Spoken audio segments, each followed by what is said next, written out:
Gaza, the 4th of October 2023. An army on the march. The army responsible for the 7th of October. 3 days before the assault, the Islamic Jihad group organized this huge military parade. They proudly displayed their new weapons, long-range rockets and drones capable of reaching right into Israel.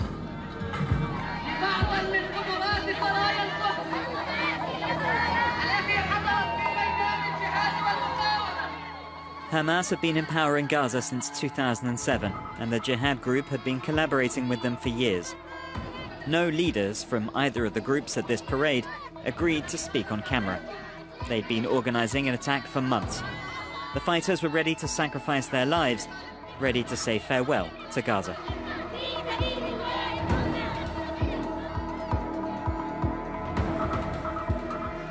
We left Gaza one day before the war.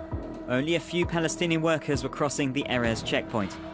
The following day, this border, considered one of the most closely guarded in the world, would be stormed. There is no obstacle in the world, there is no wall in the world, there is no fence in the world that you cannot cross. The wall was only against groups of Hamas, as we had in the past, groups that were trying to cross it, not an army, not hundreds, not thousands of people.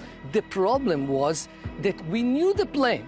The plan was in our hands, but we were blind from it. How could Israeli authorities have been so blind to this threat? Why were the kibbutz attacked in southern Israel left defenseless for so many hours? The terrorist attacks on the 7th of October left over 1,200 dead. 251 Israelis were also taken hostage to Gaza. The Israeli government continues to refuse a proper inquiry into security failings on the 7th of October, a year later.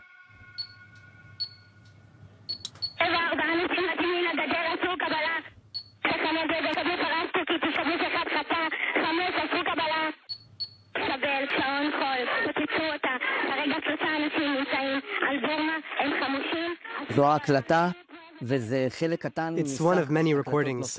You can hear Ronnie here. Even in moments of extreme tension, she knew to be there and do her job in the best way possible, in the most professional way. Ronnie was 19 years old. On the 7th of October, in this military base, Eyal Eshel's daughter was burned alive. This is where she carried out her role of observer, one of the lowest ranks of the Israeli army. These soldiers were unarmed, their only task to scan the border 24 hours a day. My hand stays black. It makes you realize how much soot there was. Imagine the suffocation. That's what's left of a telephone, and that's a keyboard. The temperature was so high that everything melted. This was a screen. The female observers sat there, each responsible for a well-defined area. Over the weeks before the 7th of October, Ronnie and her colleagues had made several reports. They'd observed suspicious movements at the border, preparations, attempts to neutralize the cameras. One thing is clear. The events on the October 7th Shabbat could have been avoided, if only someone had listened to these observers. For months before October 7th, they'd been alerting over and over.